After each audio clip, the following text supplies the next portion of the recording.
हे निर्गुण निरंकार तू करता है जगत का, तू सबका कण कण में है बसा तेरा रूप पार। तीन सार है सत्य तू, मिथ्या है संसार। घट घटवासी है प्रभु अविनाशी करता, दया से तेरी हो सभी भवसागर से पार।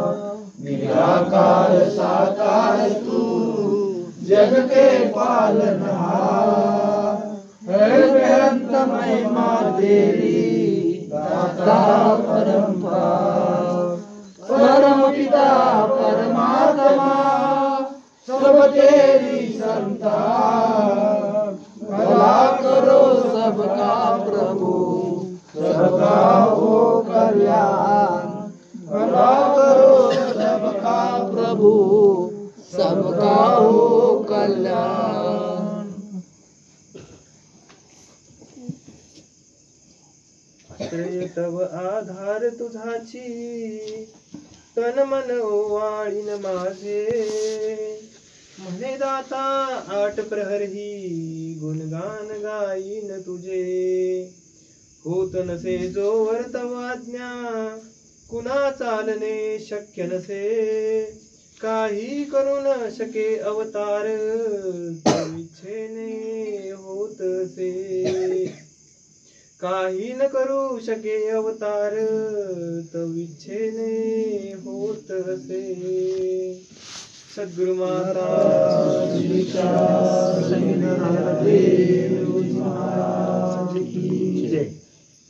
आदरणीय सात्संगत प्रेमाने बोला सात्संगत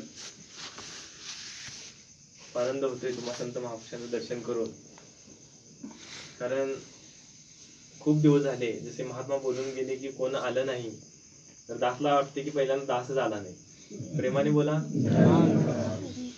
कारण बऱ्याच गोष्टी असतात आणि सगळ्यात महत्वाचं असं आहे की सात्संगजी तुम्हा आम्हावर सद्गुरूची असीम अशी कृपा आहे। किती व्याप असू दे सात्संगत आम्हाला सत्संग मिळते, कारण का तर फक्त गुरुचा आशीर्वाद आहे म्हणून, कृपा आहे म्हणून। कारण गेले तास दीड तास आपण ज्या गोष्टीचा जिक्र करतोय, भक्ती सुख किंवा मनुष्य जन्माचे हित, प्रेमाने बोला त्या गोष्टी सात्संगत सगळ्या अटॅचेड आहेत सद्गुरूशी। कारण सात्संगत मला जर माझ्या जन्माचं सार्थक करायचं असेल है ना, तर मला काय करावं लागेल? देवाची प्राप्ती करावी लागेल। देव कसा प्राप्त होणार आहे? तर सद्गुरूला शरण गेल्यानंतर। सात्संगत चिंतन करूया, माझं किती परम असं भाग्य आहे की मला संतही मिळालेले आहेत, सद्गुरूही मिळालेला आहे, ब्रह्मज्ञान मिळालेलं आहे। ज्या ब्रह्मज्ञानासाठी किंवा ज्या देवाच्या प्राप्तीसाठी पूर्वी अनेक वर्ष तपश्चर्या करायला लागायची, आणि त्यानं काय व्हायचं? फक्त देव प्राप्त व्हायचा बरं का, देवाचं स्वरूप नाही कळायचं। प्रेमाने बोला। देवाचं स्वरूप वेगळं आणि देवाची प्राप्ती वेगळी। देवाची प्राप्ती झाल्यानंतर नक्कीच आम्हाला सुखाची प्राप्ती होऊ शकते, पण देवा त्याचं स्वरूप जर जाणलं तर मात्र आम्हाला काय होते? मोक्ष मुक्तीची प्राप्ती होते। महात्मा म्हणले की जन्माचं हितच यामध्ये आहे की मला त्या ईश्वराची प्राप्ती करून घेणं, ज्यामुळे मला मोक्ष मुक्ती प्राप्त होते। का तर आम्ही सांगतो ह्या भूतलावरती आम्ही एवढंच मनुष्य आहे का? फक्त मनुष्याची जात आहे का? नाही सात्संगत, इथं अनेक जीव आहेत, 84 लक्ष जीव योनी जीव आहेत सात्संगत भूतलावरती। म्हणजे इतक्या जीव योनीमध्ये मनुष्याच्या जन्माला काय एवढं महत्व दिलं? तर महात्माजी मागायला जसं सांगितलं ना की भगवद्गीतेमध्ये भगवान श्रीकृष्ण अर्जुनाला सांगतात की सर्व जन्माच्या शेवटी मनुष्य जन्म पावे पाठी, यापरी उत्तम किरीटी मी रचली नसे पाहता। सर्व जन्माच्या शेवटी सात्संगत सर्व जन्म झाल्यानंतर म्हणजे जवळजवळ 83,99,999 लक्ष जीवयोनी झाल्यानंतर मग सात्संगती आम्हाला जन्म मिळतो मनुष्याचा। म्हणजे चिंतन करूया बघा, थोडस सात्संगती चिंतन करूया की एका जन्मात समजा मला एखाद्या वनस्पतीचा जन्म मिळाला, एक झाड किती वर्ष जगतं? 5 वर्ष, 10 वर्ष, 50 वर्ष, 100 वर्ष। एक तर झाड परवा आपल्या इथं जवळच आहे, 400 वर्षाचं झाड आहे। म्हणजे मी 400 वर्ष एखाद्या त्या जन्माच्या योनीमध्ये होतो सासंगत. बरोबर. म्हणजे मला जर पुढल्या ह्याच्यामध्ये जायचं असेल, पुढल्या गतीमध्ये जायचं असेल तर मला किती वर्षाची वाट पाहावी लागेल. मग एवढं करत असताना सासंग एवढं सगळं करून मी त्यानंतर मनुष्य जन्माच्या योनीमध्ये आलेला आहे सासंगजी. ह्या मनुष्य जन्माची प्राप्ती मला झालेली आहे. मग किती सासंगजी माझ्यावरती कृपा असेल. आणि इतकं झालेलं असताना सुद्धा सासंगजी इथं येऊन पण जर मला सद्गुरूला शरण जाऊन जर ब्रह्मज्ञानाची प्राप्ती नाही झाली ना सासंगजी, आणि माझे राहडगाडगं चालू राहणार आहे. पुनरपि जन्म पुनरपि मरणम पुनरपि जठरी जननी शयनम. सासंगजी मला हे परत परत परत सगळे भोगावं लागणार आहे. मग ह्यामध्ये किती वर्ष जातील ही मला माहित नाहीये. म्हणून या सासंगजी खूप आमचं भाग्य आहे की असा सद्गुरू, दुष्टा सद्गुरू आमच्या जीवनात आलेला आहे, की ब्रह्मज्ञान मिळालेलं आहे. आता काय करायचंय, महात्मा म्हटले ना, मला फक्त हित मोकळं येऊन बसायचं, मला काही येत नाहीये, मी काही नाहीये. मला जर समजत असेल तर मात्र सासंगजी मला इथून गती मिळणार नाही. मला जर समजत असेल, मला काही येत नाहीये. जसं सासंगजी एखादी कळशी भरायची असेल, पाण्यानं भरायची असेल तर आम्ही काय करतो, सगळ्यात अगोदर तिला धुतो, स्वच्छ धुतो, तिच्यातलं पाणी सगळं वततो आणि त्यानंतर ती नळाखाली लावतो, मग ती पाणी भरतं. बरोबर ना सासंगजी. मला पूर्ण धुया. कसं धुणार आहे सासंगजी, की मी सासंगजी अवगुणी आहे, माझ्यामध्ये कोणतेही गुण नाही. जसं ह्या देवाला, ह्या सद्गुरूला पाहिजे आहे माझ्याकडून त्या कोणत्याही गोष्टी माझ्याकडून नाहीत. हे सद्गुरू, आता तुम्ही माझ्याकडून अशा गोष्टी करून घ्या ज्या तुम्हाला अपेक्षित आहे, मला काही येत नाहीये. एवढ्या समर्पित भावनेने जर मी इथे येऊन बसलो ना सासंगजी, मग मात्र मी भगत होणार आहे. मग मात्र ती कळशी अशी भरणार आहे ना पाण्यानं सासंगत, बस. जर मला भरायचं असेल, मला माझ्या जीवनामध्ये प्रगती करायची असेल, मला माझ्या जीवनात अंतिम ध्येय गाठायचं असेल तर मात्र सासंगजी मला संतांचं ऐकलं पाहिजे, मला सद्गुरूंचं ऐकलं पाहिजे सासंगत. मला दिवसेंदिवस इथं आल्यानंतर काय करायचं ह्या गोष्टी मला समजल्या पाहिजे सासंगत. नाहीतर मी त्याच गोष्टी प्रत्येक आठवड्याला येणार, त्याच दोन तास ऐकणार आणि त्या गोष्टी ऐकून निघून जाणार. सासंगजी काही नाहीये सासंग, यातून काही प्राप्त होणार नाहीये. मला ज्या गोष्टी करायच्यात ना त्या गोष्टीचं चिंतन करूया ना. मला गुरु काय सांगतोय, सत्संगमध्ये मोबाईल वापरायचा नाहीये. सासंगजी मी मान्य करतोय का, नाही, मला मोबाईल शिवाय जमत नाही सासंगजी. मी मोबाईल मध्ये बघूनच सासंगजी गीत म्हणणार, मोबाईल मध्ये म्हणूनच सासंगजी विचार सांगणार. ज्या गुरुला गोष्टी आवडत नाहीत ना त्या करायच्या नाही सासंगजी. माझ्याकडून जसा गुरुला कसं खुश करता येईल त्या गोष्टीचा सासंगजी विचार करायचा. एक वेळ राहू दे सासंगजी, मला खुश करता येत नसेल पण गुरुला ज्या गोष्टी आवडत नाही त्या गोष्टी करायच्या नाही सासंगजी. मला आनंदाची प्राप्ती करायची आहे ना, मी आता आलोय कशासाठी, मला सुखाची, भक्ती सुखाची सासंगजी, ह्या मनुष्य जन्माच्या अंतिम ध्येयाची, त्या मुक्तीची प्राप्ती करण्यासाठी मी इथं आलोय. मग फक्त सासंगजी मी ब्रह्मज्ञान घेतले. इथे किती जणांनी ब्रह्मज्ञान घेतले, सगळ्यांनी घेतलं असेल जवळजवळ, बरोबर. मग ब्रह्मज्ञान घेतल्यानंतर महात्मा काय म्हणतात की मोक्ष मुक्ती मिळते, पण कधी, तर हे ब्रह्मज्ञान कंटिन्यू माझ्या मनामध्ये असेल तर, मला ह्या निराकाराची जाणीव असेल तर, ह्या निराकार अंगसंग आहे याची जाणीव असेल तर, एहसास असेल तर ह्या गोष्टी आहेत सासंग. तर मला जर एहसास असेल ना, हा निराकार माझ्या अंगसंग आहे, मला पाहतोय, माझ्या चुका पाहतोय, मला प्रत्येक सासंगजी माझी प्रत्येक घडणारी कृती पुढची, माझ्या मनामध्ये येणारा विचार ह्याला माहित आहे सासंगजी. ही जर गोष्ट माझ्या मनामध्ये ठसली नाही एकदा, त्यावेळी सासंगजी माझ्याकडून कोणतीही चूक होणार नाहीये. असं होतं का सासंगजी, मला एहसासच राहत नाहीये. मला 2 तासाची सत्संग झाल्यानंतर ना, मी पुढल्या क्षणाला इथून बाहेर पडल्यानंतर मी त्या गोष्टी विसरून जातो की निराकार माझ्या अंगसंग आहे. सासंगजी काय करायला पाहिजे ह्या गोष्टी अगोदर शिकूया सासंग. दास शिकवायला आला नाही, माफ करा सासंगजी. दास असं का इतका मोठाही नाहीये, तुमच्या चरणाची चरणधूळ आहे बस. पण दासला असं वाटतं ना, बस माझा सद्गुरू खुश झाला पाहिजे. मी कोणत्या गोष्टीची सासंगजी प्राप्ती करायला आलो इथं. जर गुरु खुश असेल ना सासंगजी, मला मागायची कोणतीच गरज लागणार नाही, कोणत्याच गोष्टीची मला मागायची गरज लागणार नाही. काय होतो सासंगजी, मी चिंतन करूया ना. सत्संगला येण्याच्या अगोदर काय होतो, कुठेतरी एखाद्या अडगळीत पडलेलंच असेल ना मडकं ते. जसं सासंगजी एक दृष्टांत आहे, एक साधू सासंगजी रस्त्यानं जात असताना खूप तहान लागते त्या साधूला, आणि तहान लागल्यानंतर जात असताना त्याला कुंभाराचं घर दिसतं. कुंभाराचं घर असं दिसतं की सासंगजी पुढे सगळे मडके असतात. प्रेमाने बोला.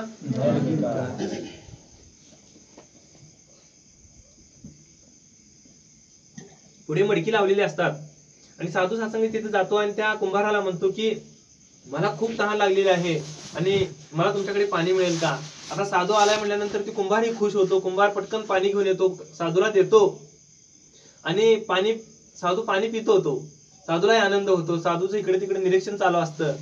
तर चांगल्या मडक्यांचे एक सुंदर असे सासंगजी तिथं ढीग लावलेला असतो आणि एका साईडला मात्र मोडकी तोडकी सातसंगीची मडकी लावलेली असतात.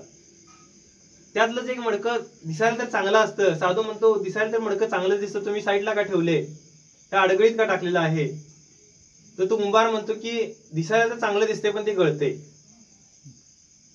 मग साधू थोडासा विचार करतो सातसंगत. साधू म्हणतो मला ते मडकं देता का.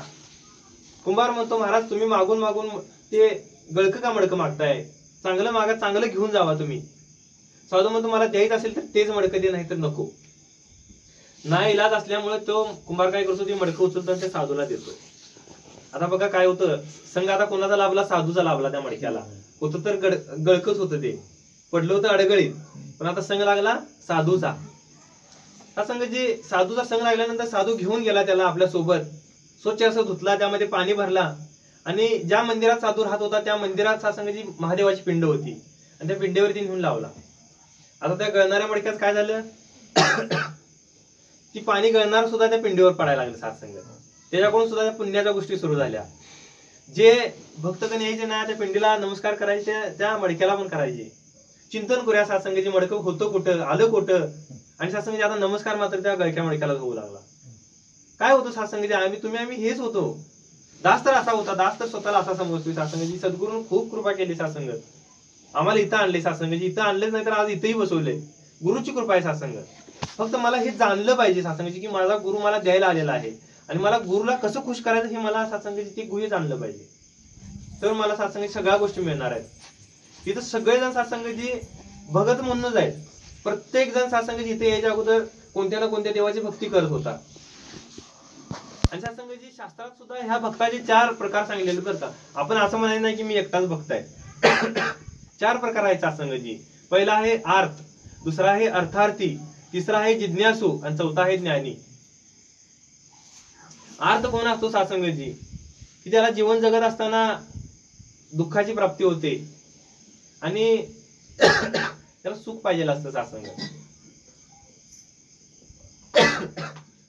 नाही खोकला लागलेला सर, प्रेमाने बोला. तर त्याला सुखाची प्राप्ती पाहिजे असते की माझ्या घरामध्ये भांडणं आहेत, महाराज लय वैतागलेला आहे आणि मला जर शांती पाहिजे आहे, म्हणून कुठेतरी देवाला गेला आणि देवाला नमस्कार केला की देवा हे एवढं दुःख संपव, घरात तेवढी शांती लाभू दे, माझ्या पैशा पाण्यात जरा व्यवस्था होऊ दे. म्हणजे अडचण आल्यानंतर देवाला जाणारा आर्त असतो. दुसरा आहे अर्थार्थी, ज्याला सातसंगाची पैसा पाणी हवा असतं, संपत्ती हवी असती, जमीन जुमला हवा असतो, गाडी हवी असते, बंगला हवा असतो, असा हा भक्त असतो ना, तो फक्त पैशासाठीच बरं का, सुखा समाधानासाठी तो त्या भगवंताच्या पाठीमागे लागलेला असतो, त्याची भक्ती करत असतो, अर्थार्थी. तिसरा असतो जिज्ञासू, त्याला सातसंगाची भगवंताविषयी ओढ असते, नक्कीच ओढ असते, त्याच्याबद्दल त्यानं सगळं शास्त्र पुराण सगळे चाललेले असतात, त्याची भक्ती करत असतो, त्याचं पारायण करत असतो, त्याला त्या बऱ्याच गोष्टी माहिती असतात, पाठ असतात. सातसंगाची असा हा जिज्ञासू असतो, पण त्याला भगवंताची प्राप्ती नसते. कारण काय, तो तर त्याला शास्त्रात शोधत बसलेला असतो. आणि चौथा आहे ज्ञानी, जो सातसंगाची भगवंताचं स्वरूप जाणून असतो. आणि त्याचं स्वरूप कसं जाणतो, तर तो अनन्य भावनेने सातसंगाची सद्गुरूला शरण जातो. सद्गुरू सातसंग त्याला ब्रह्मज्ञानाची प्राप्ती करून देतात, भगवंताचं स्वरूप दाखवतात, निराकाराची ओळख करून देतात, अंग संग असलेला देव दाखवतात सातसंगाची, आणि त्यानंतर खऱ्या अर्थाने त्याची भक्ती सुरू होते. आणि भगवान श्रीकृष्ण काय म्हणतात की हा ज्ञानी भक्त सगळ्यात अतिप्रिय आहे मला. म्हणजे सातसंगाची भगवंताला कोण प्रिय असेल तर ज्ञानी भक्त, कारण का तर त्याचं स्वरूप जाणलेलं असतं. म्हणून सातसंगाची आपण ही सातसंगाची किती भाग्यवान आहोत, आपण त्या 4थ्या पंक्तीत बसलेलो आहे. ब्रह्मज्ञानी आहोत आपण, सातसंगाची ज्ञानी भक्त आहोत. नक्की सातसंगाची आम्ही अगोदरच्या 3 भक्तांमधूनच निघून आलेलो आहे पुढं.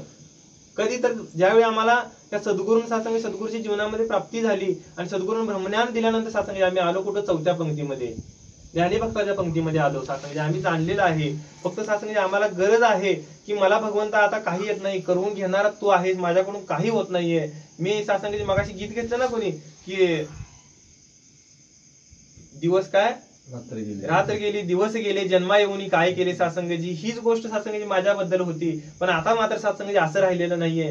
रात्र जरी गेली दिवस जरी गेला तर मी मात्र असा स्थितप्रज्ञ झालो आहे की मला सातसंगाची कोणत्या गोष्टीचा सातसंगाची फिकर नाहीये. दुःख आलं सुख आलं सत्संगाची मला फिक्र नाहीये, कारण मला कोणत्या गोष्टीचा जिक्र आहे, माझ्या मनामध्ये फक्त एहसास आहे की सद्गुरुनाथा तुम्ही माझ्या सोबत आहे, बस सत्संगाची मला कोणत्या दुःखामध्ये दुःख होणार नाही आणि सुखामध्ये सत्संगाची मी हुरळून जाणार नाहीये, मला ते दोन्ही गोष्टी सत्संग समान असणार आहेत, काही असू दे सत्संगाची मी मात्र स्थिर असणार आहे.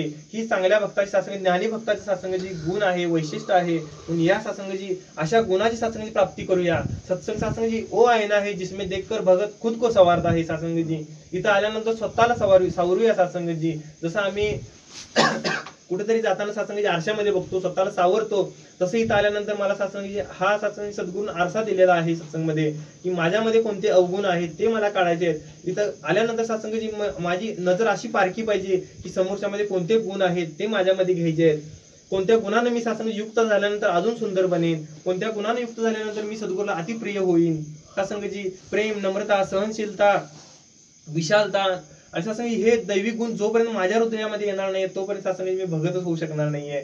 सगळ्यात महत्वाची नम्रता आहे सत्संगाची, दया, क्षमा, शांती सत्संगाची. या सगळ्या गोष्टी कधी होणार आहेत तर सत्संगाची मी नम्र झालो तर. मी नम्र व्हायचंय सत्संगाची, फक्त मान झुकवून नाही सत्संगाची, तर हृदय झुकवायचंय. जोपर्यंत सत्संगाची हृदय झुकणार नाहीये, पूर्ण सत्संगाची माझं समर्पण होणार नाहीये, कोणत्याच गोष्टी मला प्राप्त होणार नाहीयेत. म्हणून या सत्संगाची समर्पण ह्या गोष्टीचं करूया. सद्गुरुनाथा मला काहीच येत नाहीये, बस सत्संगाची एवढं जरी तुमच्या मनामध्ये भाव आला ना, पुढच्या वेळेला सत्संगाची अजून सत्संगाची आमच्यामध्ये प्रगती होईल, अजून सत्संगाची गुणांमध्ये वाढ होईल. म्हणून सत्संगाची इथं आल्यानंतर सत्संगाची माझी नजर असं ठेवूया, महात्माजी किती प्रेमळ बोलतात, ही बहिणी किती प्रेमळ बोलते, सत्संगाची माझ्यामध्ये ती प्रेम येऊ दे, माझ्या मनामध्ये ती विशालता येऊ दे. एखाद्या महात्म्याला बघायचं कितीही रागानं बोलू द्या, त्याला राग येत नाहीये, इतकं मन त्यांचं विशाल असतं. तो विशालतेचा गुण आपण धारण करूया सत्संगाची. मलाही राग येणार नाहीये, कोण सत्संगाची हितला महापुरुष नव्हे तर सत्संगाची बाहेरच्या जगामध्ये सुद्धा कोणी बोललं तर मला राग आला नाही पाहिजे. का तर सत्संगाची मला माहित आहे समोरचा बोलणारा घट ही सत्संगाची याचाच आहे, तो मला सत्संगाची काहीतरी शिकवतोय. ही भावना जर मनामध्ये असेल तर कधीच राग येणार नाहीये, त्याच्याबद्दल सुद्धा माझ्या मनामध्ये प्रेम निर्माण होणार आहे. म्हणून सत्संगाची ह्या गोष्टी निरंतर करत राहूया. भक्ताला ज्या गोष्टी सत्संगाची करायच्यात ना त्याच करायच्या सत्संगात. त्या गोष्टी अतिप्रिय असतात बरं का सद्गुरूला. आणि सद्गुरूच्या जवळ जर जायचं असेल, मला मोक्ष मुक्ती जर प्राप्त करायची असेल तर मात्र ह्या गोष्टी मला करायला असेल. मग सत्संग गुरुनं 3 गोष्टी का दिल्या मला, सत्संग, सेवा, सिमरन, यासाठी दिल्या ना. नाहीतर ब्रह्मज्ञान घेतल्यानंतर अशी पण मला मोक्ष मुक्ती प्राप्त जायचं, सत्संगाची मोक्ष मिळणारच आहे ब्रह्मज्ञानानंतर. पण का तर ब्रह्मज्ञान इतकं सूक्ष्म आहे.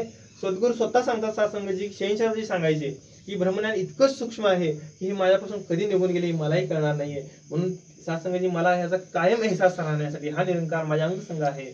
मला सत्संगाची प्रत्येक माझी कृती हा पाहतोय. ही सत्संगाची गोष्ट माझ्या मनामध्ये राहण्यासाठी सत्संग मला सत्संग, सेवा आणि सिमरन करायचं आहे. सत्संगामुळे सत्संगाची मला माझ्या मनामध्ये उत्साह राहणार आहे. इथं आल्यानंतर मी स्वतःला सत्संगाची अजून दृढ करणार आहे, भक्तीमध्ये पुढे जाणार आहे. संत महापुरुष मला सत्संगाची जागे करत असतात. म्हणून सत्संगाची मला जाग व्हायचं असेल ना तर मला सत्संगाला यावंच लागेल. आणि फक्त सत्संगाची तुम्ही असं म्हणाल की 2 तास मी फक्त मासाळवाडीची करतो, तर अजून 2 तास आता मामाने निवेदन दिलं ना की ते अजून एक बोनस पॉईंट मिळतोय आम्हाला, 2 तास अजून सत्संग मिळते. का तर सत्संगाची ब्रह्मज्ञान देणारे महापुरुष आम्हाला प्राप्त झालेले आहे. म्हणून सत्संगाची ज्यांनी ब्रह्मज्ञान घेतलं नाही ना त्यांनी तर आवर्जून त्या सत्संगाला जायचं, आणि ज्यांनी घेतलंय त्यांनी तर जायचं. का सत्संगाची की माझं ह्या निरंतर सत्संगाची संसाराच्या व्यवहारामध्ये ना सत्संगाची माझं विसरतं. मी कितीही म्हणलो ना मला ब्रह्मज्ञानाची सत्संगाची प्राप्ती आहे, माझ्या मुखामध्ये नाम आहे, नाही सत्संगाची विसरते. दासला सत्संगाची आठवत नाहीये की दिवसभरात किती वेळा नाम घेतो आपण, नाही सत्संगाची कंटिन्युअस मुखामध्ये नाम पाहिजे पण सत्संगाची होत नाहीये. का तर संघ नाही सत्संगाची देव. तर महात्म्यांचा संघ असेल ना, निरंतर सत्संग असेल, निरंतर संतांचा संघ असेल तर माझ्या मुखामध्ये ते नाम येणार आहे सत्संग. मग माझ्या सत्संगाची नाम असेल तर सत्संगाची माझ्याकडून ती सेवाही घडणार आहे. मुखामध्ये नाम असेल तर सत्संगाची माझा शरीर त्या पद्धतीने कृती करतंय की सत्संगात त्या नामाची साजेशी असतं. सत्संगाची माझ्या शरीराकडून कोणतेही सत्संग कुणाचंही मन दुखावणार नाही, कुणालाही त्रास होणार नाही. सत्संगात कुणालाही सत्संगाची कुणाची अवहेलना होणार नाहीये, होणार आहे फक्त सेवा होणार आहे. मला जाता जाता वाटेल की कुणाही महात्म्याला माझी मदत होईल का थोडीशी. सत्संगाची हा मनामध्ये सत्संगाची निरंतर ह्या भावना असतात. आणि हा संघ केल्यानंतरचा फरक आहे बरं का सत्संगात. नाहीतर मी आणि परत अडकलेलं जायला नको सत्संगात, परत ती माझी गळती जास्त वाढायला नको. म्हणून या सत्संगाची ह्या गोष्टी मी स्वतःसाठी करायच्या. परमार्थ आम्ही कोणासाठी करतोय सत्संग, फक्त ना फक्त स्वतःसाठी सत्संग, स्वतःला सावरायचं आहे. इथं आलं नंतर सत्संगाची माझा परमार्थ मी घरच्यांना नाही देऊ शकत. माझा परमार्थ हा माझ्यासाठी आहे सत्संगत. मग परमार्थ असा करूया सत्संग, जसं डॉक्टरकडे गेल्यानंतर इंजेक्शन घेतल्यानंतर फक्त रोग बरा होत नाही, ती गोळ्याही खाव्या लागतात, बरोबर. मग गोळ्या कोण खातो सत्संग? डॉक्टर खातो का आपण खातो? आपण खातो. का? तर मला अजून बरं व्हायचंय म्हणून. डॉक्टर पण म्हटलं असता ना तुला आता इंजेक्शन दिले, तू आता निघून जा बस, 3 टाइम गोळ्या दिल्या असता का त्यानं? नाही. गरज आहे सत्संगाची. एकदा ब्रह्मज्ञानाची इंजेक्शन मिळालं ना सत्संगाची, मला ह्या सत्संग सेवा सिमरन रूपी नाम ह्या गोळ्या ज्या आहेत त्या निरंतर घ्याव्या लागतील सत्संग. मग मी आजारी पडणार नाही कधी सुद्धा. म्हणून या सत्संगात समजून घेऊया भक्ती काय आहे. गुरु एवढा सुंदररित्या मला सांगायला आलेला आहे, एवढ्या सुंदररित्या सत्संगाची भक्तीची जाणीव करून देत आहे. मी थोडस सत्संगाची बाहेर पडूया इथून सत्संगाची ब्रँच मध्ये येऊया. ब्रँच मध्ये नाही तर त्याच्या पुढे जाऊया सत्संगाची. का दास म्हणतोय की मला माहित होत नाही सत्संगाची. मी जोपर्यंत बाहेर पडत नाही बाहेर काय चाललंय, भक्ती कशा पद्धतीने केली जाते, काय आहे सत्संगाची, की संत महात्मा मला सांगण्याचा प्रयत्न करतायत. मी सत्संगाची एखाद्या गोष्ट सत्संगाची सांगणे आणि पिक्चर दाखवणे फरक आहे सत्संगामध्ये. 3 तासाचा पिक्चर जर बघितला सत्संगात आम्हाला बऱ्याच दिवस लक्षात राहतो. आणि एखादी गोष्ट जर कोणी सांगितली तर सत्संगाची किती राहतो इफेक्ट सत्संगाची? तास, 2 तास, 3 तास, 1 दिवस राहील सत्संगात, पण ती विसरते. म्हणून तर मला जितक्या बघता येईल ना, जितका संग करता येईल ना महापुरुषाचा, तितका करायचा सत्संग. तर मला तो रंग येणार आहे, तो भक्तीचा रंग माझ्यावरती चढणार आहे. म्हणून दया करा, कृपा करा. सत्संग जे आपल्याला स्वतःचा परमार्थ साध्य करायचा असेल, स्वतःला मोक्ष मुक्तीकडे न्यायचं असेल, तर सत्संगाच्या ह्या गोष्टी करायच्या आहेत. म्हणून या दास काय अति बोलणार नाही सत्संग. तुम्ही सर्व ज्ञानवान आहात, गुणवंत आहात सत्संगजी. दासला तो आशीर्वाद आहे की सत्संगजी निरंतर दासला वाटतं ना की माझा गुरु खुश झाला पाहिजे माझ्या कृतीतून, अशी कृती दासकडून घडावी सत्संगजी. कोणतेही सत्संगजी असं अकृत्य घडू नये सत्संगजी माझा गुरु माझ्याकडून नाराज व्हावा. म्हणून या सत्संगात जी सेवा दिली आहे ती तुम्ही करून घेणार आहे, सत्संग सद्गुरू करून घेणार आहात. म्हणून सत्संगजी तुम्ही आशीर्वाद आहे. सत्संगजी कुठेही सत्संगजी कमतर राहायला नको. माझा सद्गुरू पूर्ण सत्संगजी खुश व्हावा, सगळ्यावरती खुश व्हावा. सत्संगाची सर्वांना सुखाची प्राप्ती व्हावी, समाधानाची आनंदाची प्राप्ती व्हावी. आणि त्यानंतर सत्संगाची आमचं जे ध्येय आहे तेही आम्हाला मोक्ष मुक्तीचं प्राप्त व्हावं. सत्संगाची या सगळ्यांनी सत्संग सद्गुरूकडे हीच अरदास करूया. सद्गुरु माता सुदीक्षा सरिधरदेव जी महाराज की जय. प्यार से कहना धन्यवाद. प्रेमाने बोला धन्यवाद. म्हणजे आता दोन्हीहून आजच्या भक्ती सत्संग समाप्त. तेरी ओट सहारा तेरा तन मन बोल गुआ दया उतार ले आना दिन राती गुनगावा दया उतार ले दाता दिन राती गुनगावा. एक तू ही रंगा, एक तू ही रंगा, तू ही रंगा, एक तू ही रंगा. हसदा बुलहान, हसदा बुलहान, तू है गाता मुझना, तू है गाता मुझना. मेरे अपुना की तार, मेरे अपुना की तार.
निरंकारी राजमाता गुरुवचनाकार की जय.